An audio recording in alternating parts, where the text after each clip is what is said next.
This is a special News Center 7 presentation from WHIO-TV.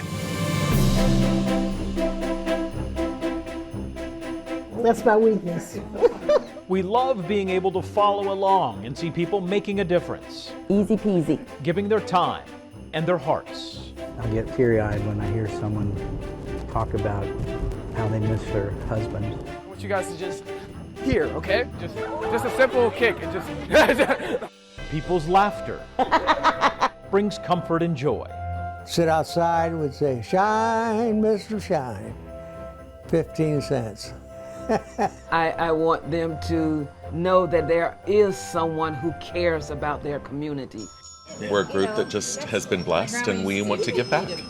Doing their part because that is just what they do. The store runs on faith, hope, and a lot of love. Hello and welcome. I'm James Brown. You know, for the past 15 years, I've crisscrossed our viewing area, seeing how people are making a difference. These people and organizations, they don't ask for the attention. As a matter of fact, they shy away from it. Over the next hour, you will see stories which made us laugh, and at times, we even shared some tears with people. The human spirit is a powerful thing. They call themselves the Breakfast Santas, and for years they have given back. But it's also taken me years to convince them to allow me to tag along so I could share with you the joy.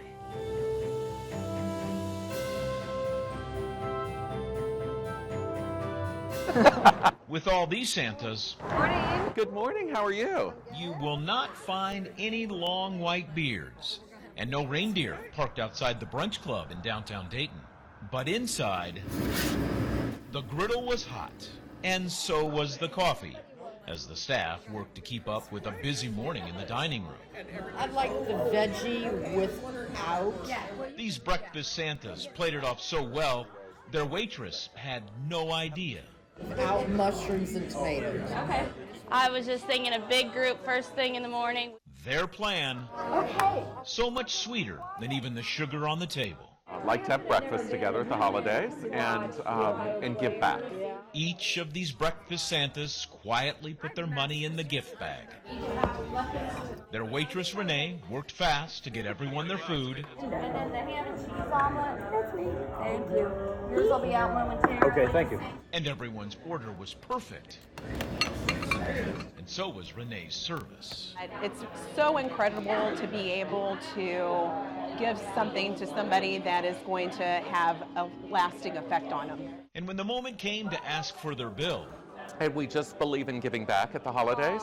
So what we do is we gather together for breakfast, and we put money in a bag, and the money goes to our server. Oh, no. So right here is $1,100. We hope it helps you at Christmas. Oh my God, you guys, wow. Renee was quick to tell the Breakfast Santas she would share the money with her coworkers. Yay! We hope you have a Merry Christmas. Merry Christmas. We appreciate this much. Thank you. We don't know what to say. Seeing the joy this breakfast get-together brought for everyone involved was heartwarming. It was an amazing feeling. It was beyond, I never expected anything like that to ever happen. It makes you want to pay it forward yourself as well and know there's still good people out there. And as the Breakfast Santas went on their way, their message was simple. Find a way to give back, and that's what this group is about. Make a difference, you know. Further proof, the holiday spirit was alive and well. Merry Christmas. Earlier this month, the Secret Santas were at a different restaurant where they gave away $1,200. For more than 80 years, George Marinakis and his dad prided themselves on taking care of people in Richmond. He can still remember getting a 5-cent tip on a 15-cent shoe shine. George recently closed his shop, but we talked with him while that was happening to find out his reason for making a difference. He says it's simple. All you have to do is put one shoe in front of the other.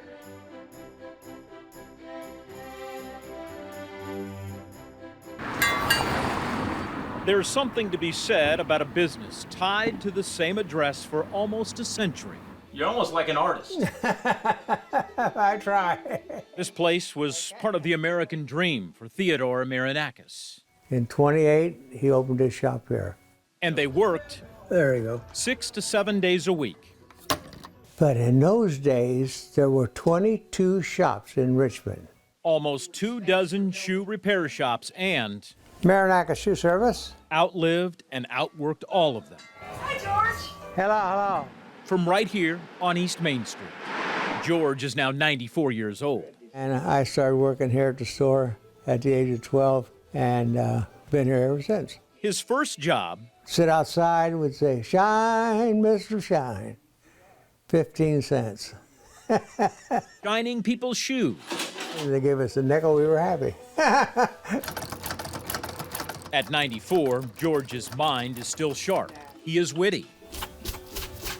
But after 82 years of work, That's good, yeah. It looks good.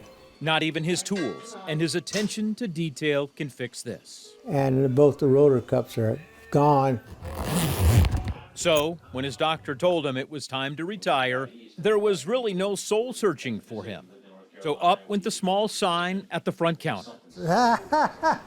Hey, Patty, how you doing? Word traveled fast about George. The brown loafers. And during our visit, I get all kinds of goodies.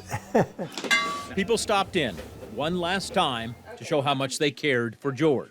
Thank you, dear. Thank you. Have a good retirement. Thanks, dear. Thanks. Appreciate it. We talked a bit about his business model. He said it was simple. It was hands-on. Brushing all the shavings and that was on the shoe. It's like new. It's good, yeah. You know, George is one of those people that as soon as you walk in, you immediately have a connection with him. Linda grew up here in Richmond. He's seen a lot of people come and go. She said it was still hard to believe it was now George's time to go. No tears during our visit, but lots of hugs and laughter. Hey, George, I'm going to miss you. Thank you. And time to capture a few long-lasting memories. George even put News Center 7 photojournalist Jared Hall to work. Say shoe shine. Thanks. Oh, well, he's an icon here. You're a good gal. Making a difference, George Marinakis was a perfect fit. I love my people. I love my city. And I'll miss it. Have you thought about what it's going to be like to turn these lights off and for the last time? It's going to be sad. I think about it. Although I won't come back. I might cry a little bit, but I'll walk back out. For a man who used to get paid 5 cents to shine other people's shoes, safe to say there is no one else who could ever fill his. I checked in with George's family. They say he has settled into retirement very well. Has even joined a rec center, and of all things, he's now very popular playing water volleyball. After these ladies meet Jeffrey Wall, they have a friend and protector for life. He encourages them to take their best shot and try and hurt him. Just because they're elderly doesn't mean they're not still strong. This is such a unique way of making a difference and have all sorts of fun.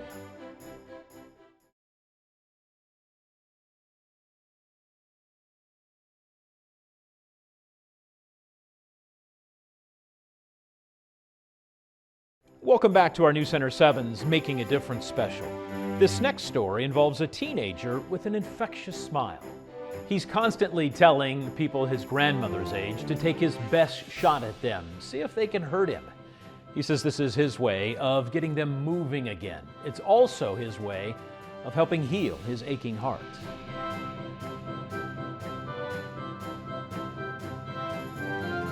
And kick. Kill. Don't let age fool you. Here. Oh. The youngest of these feisty, fist-throwing females is in their mid-60s. The oldest, Go ahead, girl. is pushing 90. Kill. Good. She says kill. Kill. I'm not trying to kill nobody. They call themselves the Ninja Nannies. Jeffrey Wall started volunteering to be their human punching bag about 3 years ago. It's a way to get us out and give us something to do besides just sitting around looking at the walls. He was only 6 years old when he got into martial arts. His grandmother was so proud. Oh, when they hit me in the stomach, I feel it. So don't let them fool you. Just because they're elderly doesn't mean they're not still strong. It was his grandma, I called her Grammy, who inspired him to start Golden Age Karate and volunteer here at Omega Senior Lofts. because I noticed that my grandmother felt lonely when I wasn't around, so I thought others probably feel the same way. I'd say, Ashamiga. What he's teaching them is just as much mental as it is physical. Like, I want them to be able to know that they can walk out the house and not feel scared that, oh, maybe somebody would come and try to rob me. There is a bond here. I love him as if he was my own child. And truth be told, he loves them back just as much. I'm looking at a senior. Teaching seniors. It's only separated by about 50, 60 years. Yeah, we teach each other a lot of things. It's a mutual, I teach them how to be a millennial, and then they teach me what it means to live, honestly. But recently, he leaned on these ladies. Use this training. It's been a tough several months since her passing, hasn't it? Yeah, I still visit her house sometimes. Still text her, all that. His Grammy suddenly got sick, and he and his family lost Miss Norma. But her spirit is very much alive. But she's here with me. In, up, down. These ladies are so grateful. They know how busy Jeffrey is at school. He's on the track team at Chaminade Julienne, and he played football. Why does he do this, you think? Because he's a good-hearted person and a child who cares about the elderly. He shows he cares. One of the eggs ain't gonna do that one. He loves to see them laugh. I want you guys to just here, okay? Just a simple kick. It just. What was that? Oh, don't do me. I can't do that one. Every move Jeffrey and these ladies make, they're feisty, and I love it. It's so very easy to see. They're making a difference in each other's lives, and his Grammy would be so proud. That was fun. And so are these ninja nannies. It's phenomenal. In Dayton. Thank you guys for coming, and we'll see you soon. Jeffrey just finished up his first semester at the University of Cincinnati. For Christmas, his social media followers donated gifts and money totaling about $5,000. He gave away all of those presents to various people in our area. The Corner Cupboard is a thrift shop in East Dayton, and for more than 60 years, its volunteers, listen to this, have raised millions of dollars for other nonprofits.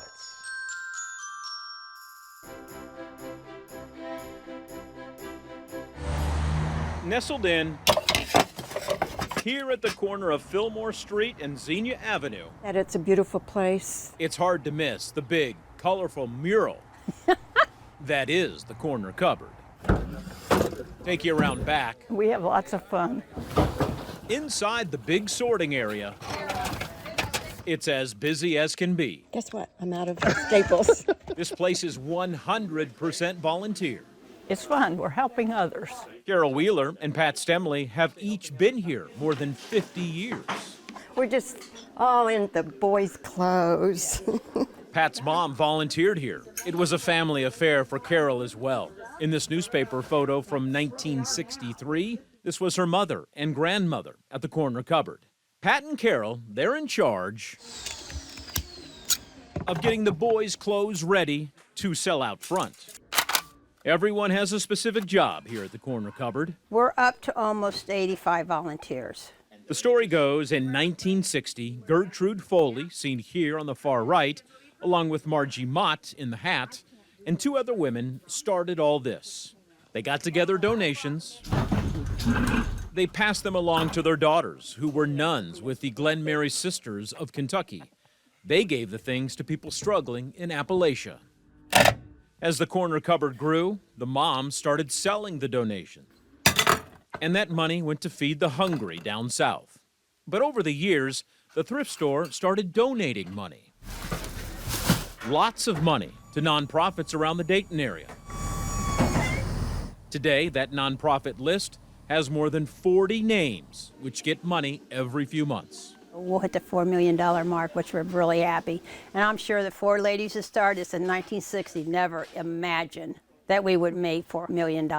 Patty's been here about 10 years. Corner Cupboard has turned into an obsession. We give as much as we can. We help as much as we can. But none of this would be possible without people like Sandy Porter. Well, there's people in need all the time, so instead of throwing it away, the people can use it, we donate it. There is so much pride here, so much commitment. And everyone here is making a difference along Xenia Avenue. If only the walls could talk, I'm sure they would say making a difference would be quite the understatement. The store runs on faith, hope, and a lot of love. It was so inspiring to see loyal volunteers and their passion to make a difference right here in our community. Bring the one with the chicken dinner. Chicken. Here, the recipe for making a difference started with a woman getting time off from work to volunteer.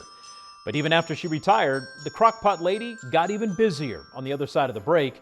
No such thing as too many cooks in this kitchen.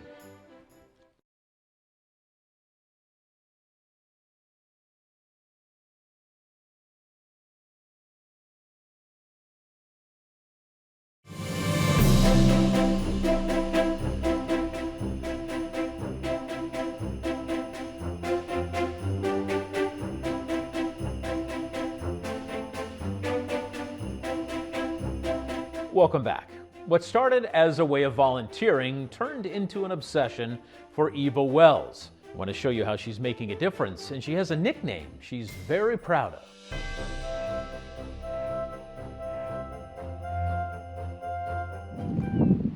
Hello. Maybe it's her laugh. Maybe it's that larger-than-the-room personality. Miss Eva, the crockpot lady. Yeah, that's the crockpot lady over there. Whatever it is, Easy peasy. it's about having the right ingredients. So I keep it under $10. Normally about $8. Here at Dixon United Methodist Church in Dayton, Mary always decorates. call this class Cooking with a Crockpot 101.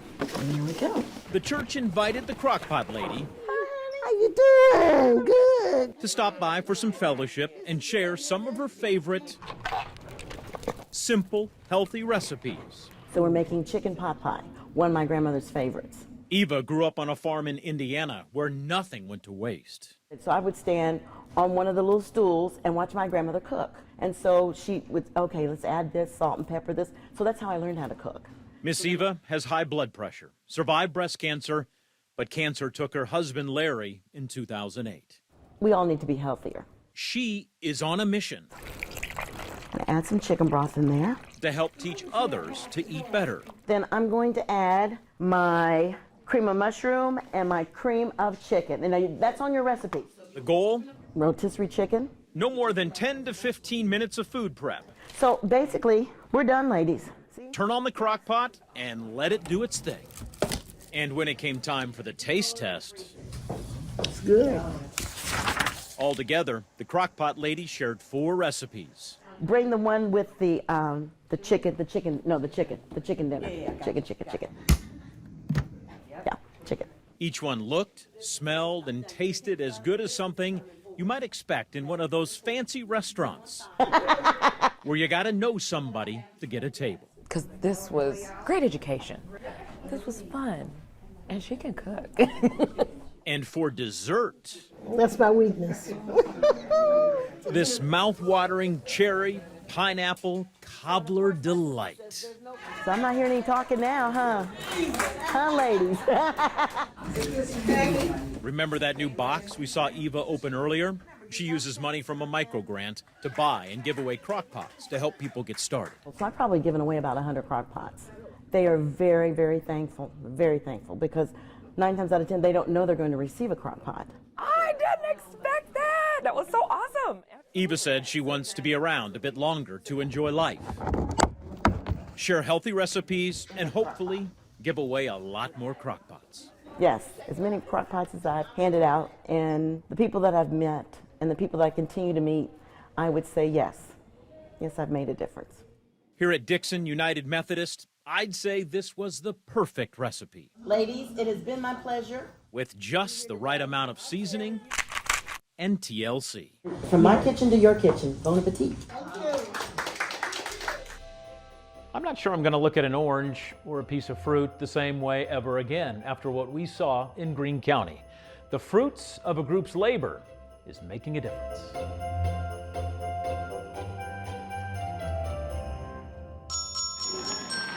Here along Wilmington-Dayton Road in Bellbrook, what's happening, shall we say, is bittersweet. Every year about this time. This is home to the Bellbrook Lions Club and Lions Auxiliary.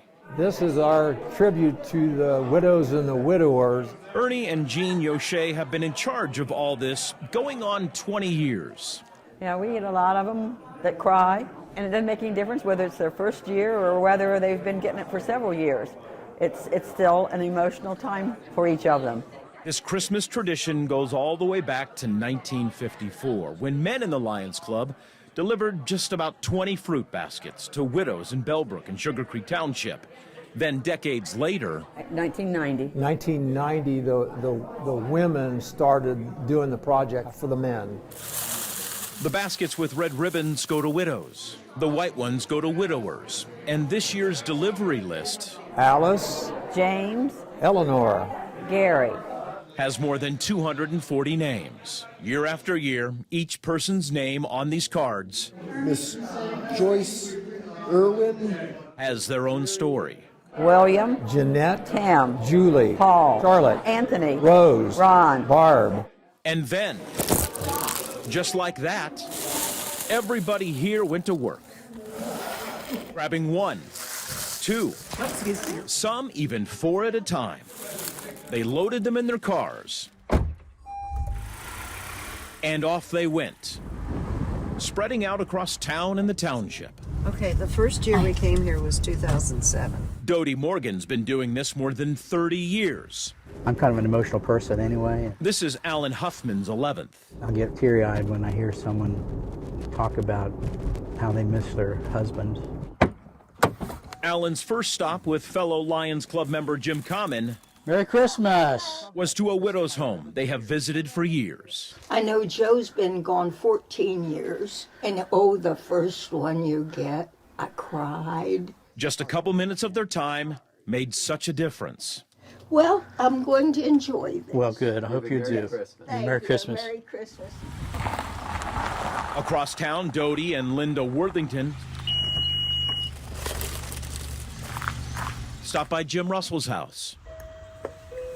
Hi, Mr. Russell. Hello, hello. He lost his wife 7 years ago. Merry Christmas from the Ladies Auxiliary of the Lions Club. Well, I thank you very much. It's good to see you again. Sue Lindemann's husband, Bud, was a Vietnam veteran. I guess it's the symbol of giving that makes it very nice. Yeah, and let you know the people haven't forgotten you. Exactly. He's been gone 3 years. Dodie and Linda had almost a dozen deliveries. Most of them familiar faces.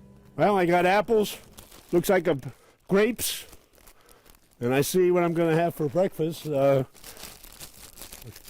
banana. For 20 years, Paul used to deliver these baskets to widows. He became a widower 6 years ago.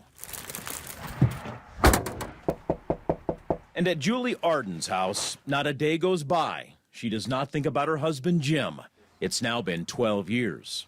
It just means a lot because it means somebody's still thinking about you.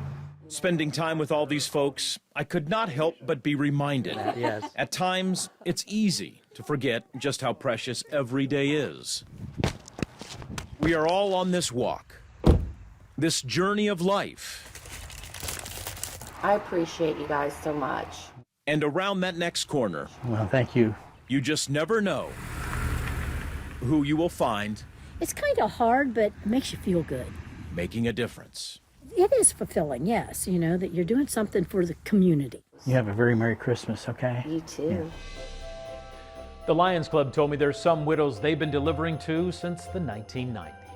Lord, I don't bother nobody. The least thing they could try to do.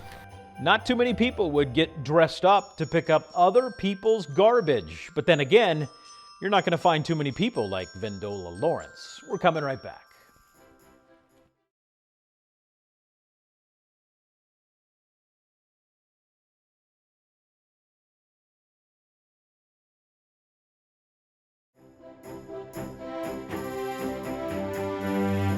I came across a woman who did not consider herself eccentric. I would have to disagree based on the hat and the socks she was wearing. She was not afraid to get all dressed up to clean up other people's mess.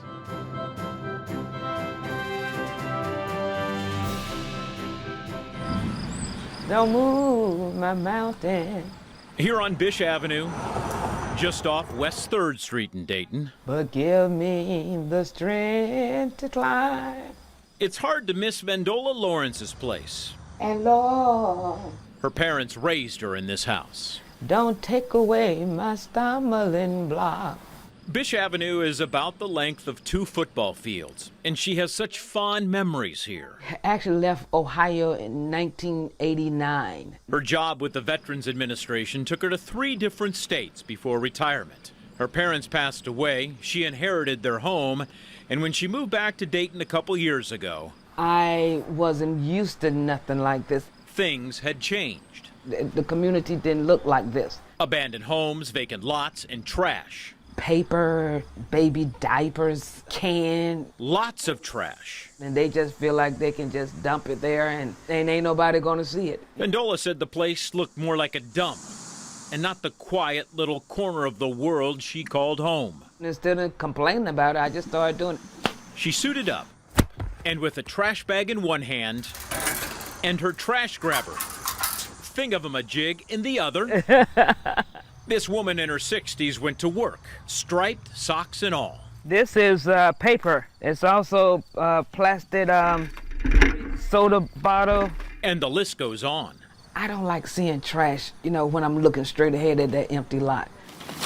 She's out here a few times a week. Your message to people, I guess, Vendola, that just throw their trash out on your front door or on your street here. What do you have to say to them? Pick up behind yourself. That's what I have to say. The reality is, And then I'm gonna go over here and get this garbage bag over here. this is never ending. She stays up with it the best she can. The groundhogs, they be coming from that way. And I say, go home or get. So why do you do what you do then? Pride, because I have pride in my community. And some more paper here. Vendola said she lost count of the number of trash bags she has filled. Lord, I don't And it's not just her street she's looking after. bother nobody. Her route takes her down a couple nearby alleys because The least thing they could try to do. this trash does not discriminate. This is the stuff that I'm not accustomed to seeing when I was young. And word of what she's been up to has spread. This summer, Ohio Senator Sherrod Brown sent her a handwritten note thanking her for doing her part. Don't move my mountain.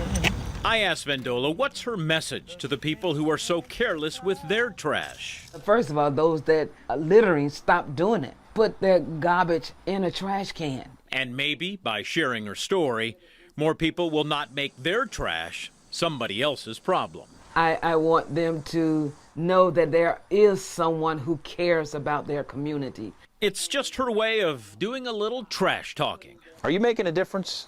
I think so. The streets look better. The community look a little better. You know, we could all use more people like that. But leave me all around. And now to the northern part of our viewing area, where there is more need than there's help available. But a church and a pastor are not giving up, trying to help people with just the simplest of things.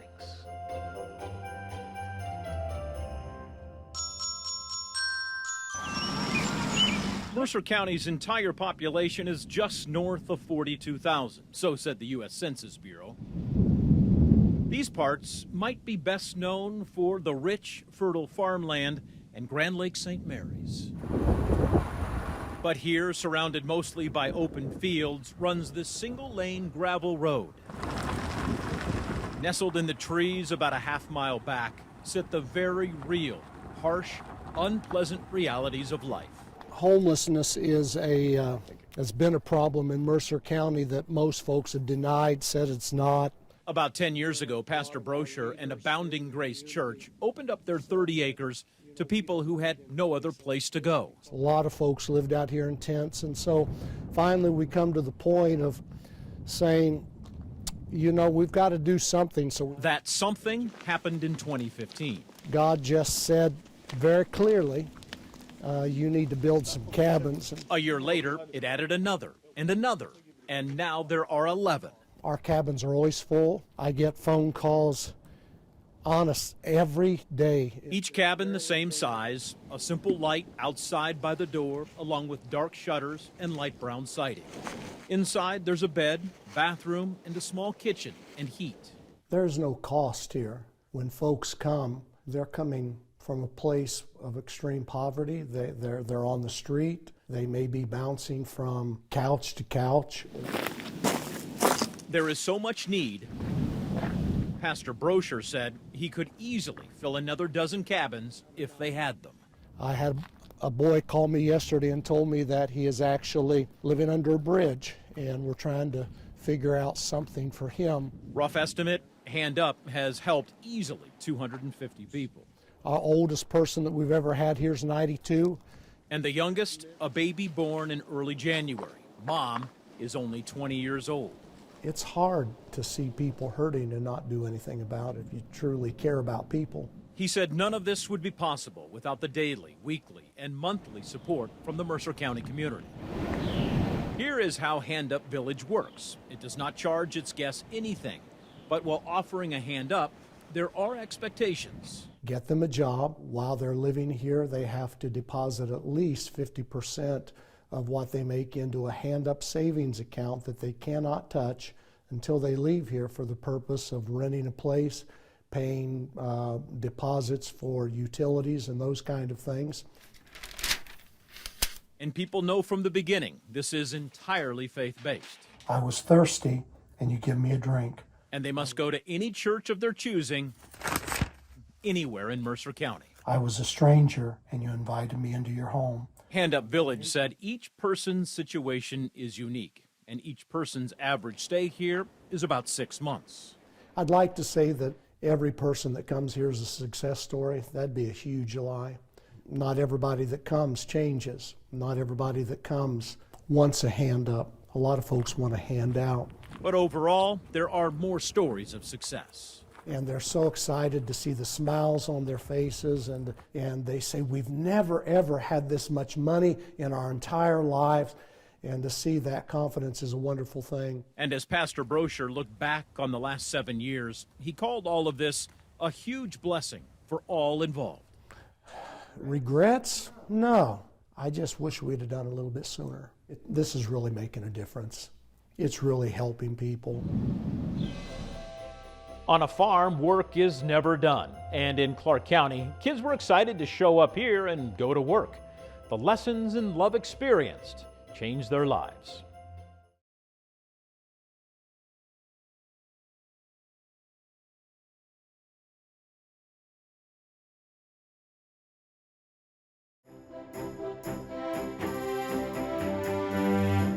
Glad to have you back. Kids in need of resources. That's the best way for this place to describe what it is offering to kids in Clark County.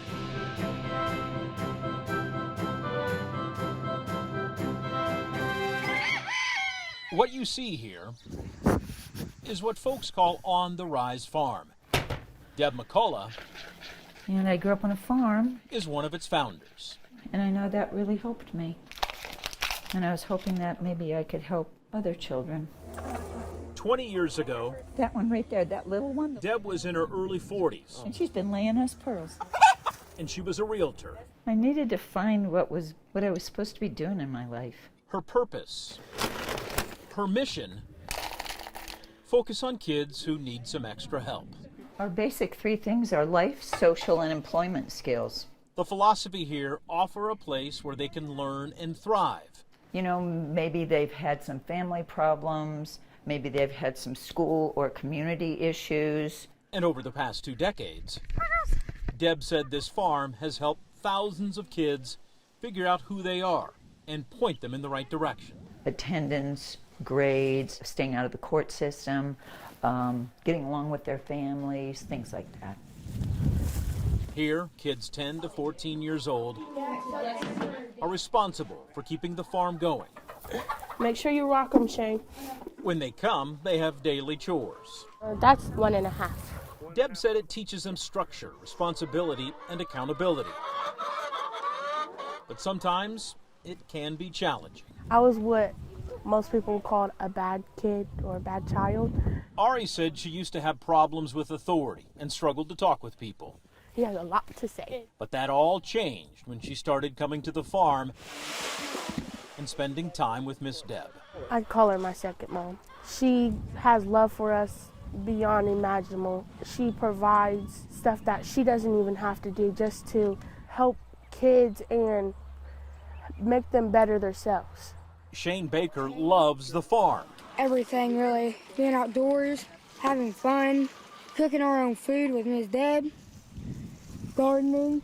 All the vegetables from their garden and the eggs from the chickens, the kids sell them. And the money they make, it goes right into the kids' pockets to teach them how important work is. And then it really does pay off. Deb said the program has about a 75% success rate with kids who come here. But she always asks herself if there's more she could do. Our relationship did not start out very good. I denied him from coming to the program. She's talking about a young man named Joel. She eventually did let him come to the farm. Now he's all grown up. Deb thinks the world of him and even went to his wedding in October. Here at the farm, we serve meals to the kids, hot meals, homemade meals every day. Another of Deb's priorities, make sure each child gets a warm, home-cooked meal. Deb wants these kids to think of this place as a happy space where they can come, be safe, and have fun.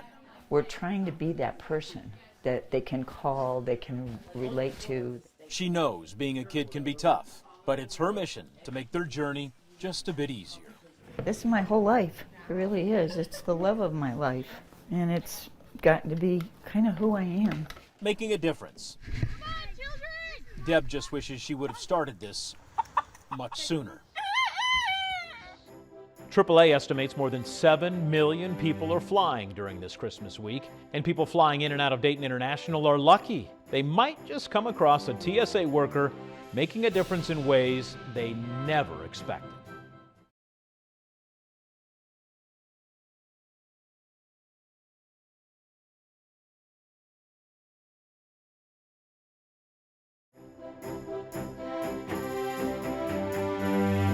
We had such a great time with this man. His job comes with misconceptions, criticism, and strings attached. But it's what he offers to people that makes them smile and makes them feel like he cares.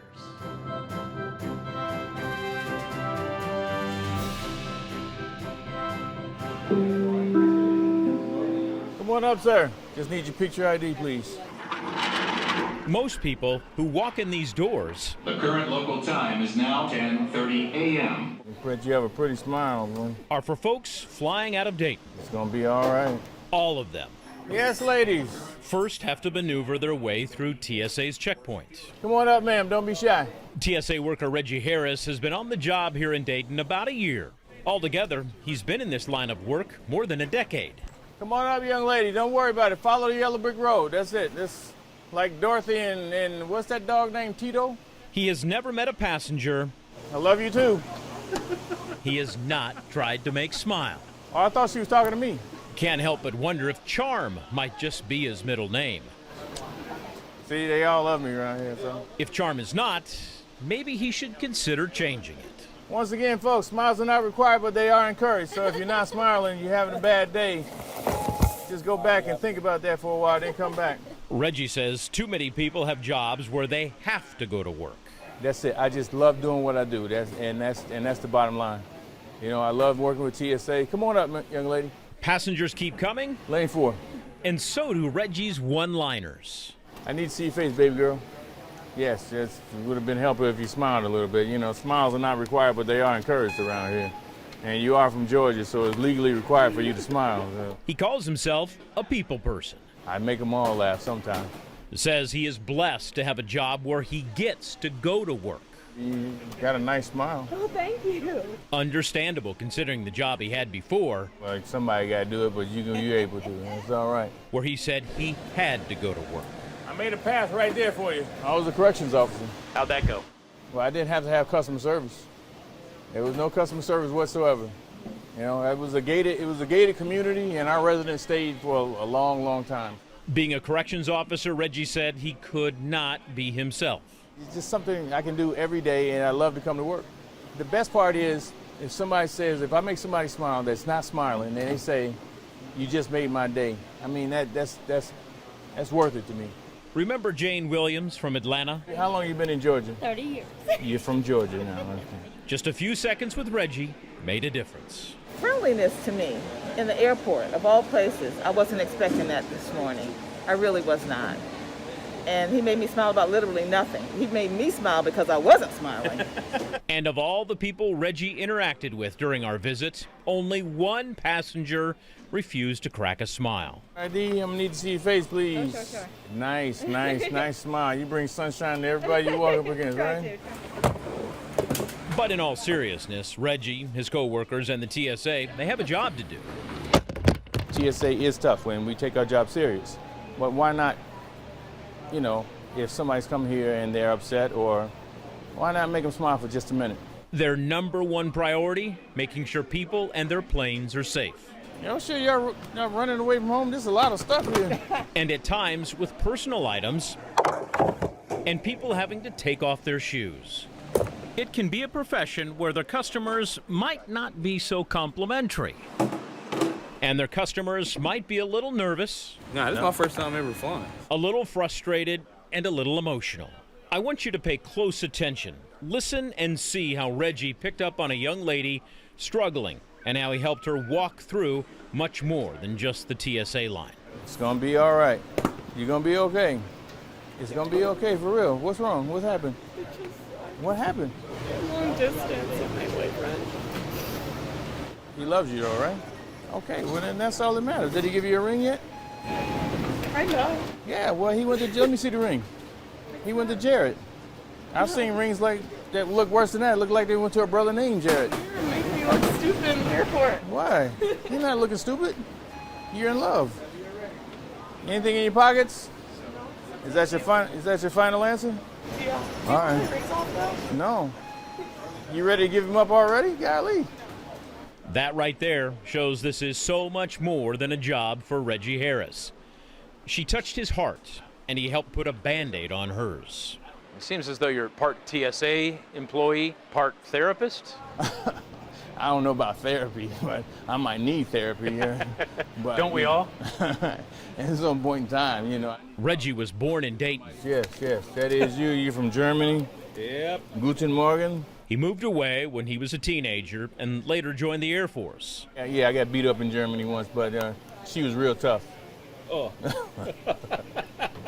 Part of his shtick, yeah, far-fetched, but other parts mirror his own reality. Just have your picture IDs out, folks. Picture IDs out. If I cannot pronounce your name, please don't be offended. I did not graduate magna cum laude. I graduated, thank you, Laude. I need to see your face, ma'am. No, I don't want to see. Okay. The only woman I don't need to see her face is my ex-wife, so.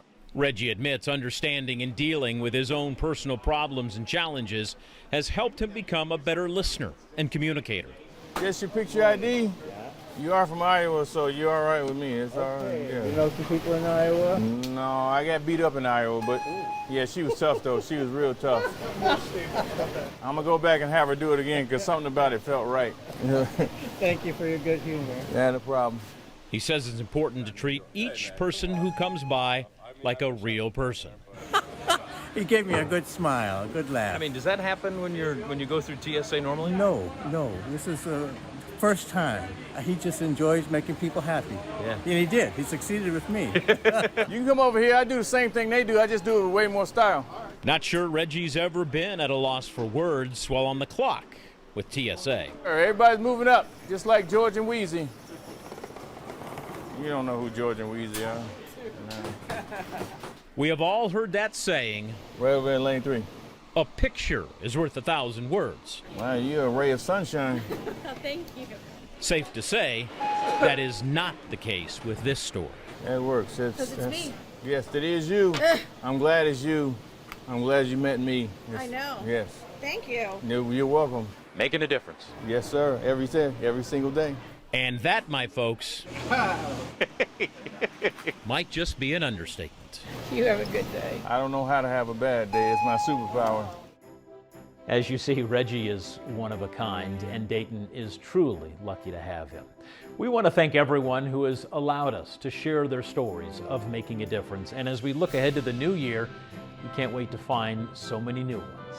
As always, we appreciate your company. And from all of us here at WHIO, happy holidays and happy new year. Please stay with us. News Center 7 at 6 is coming up next.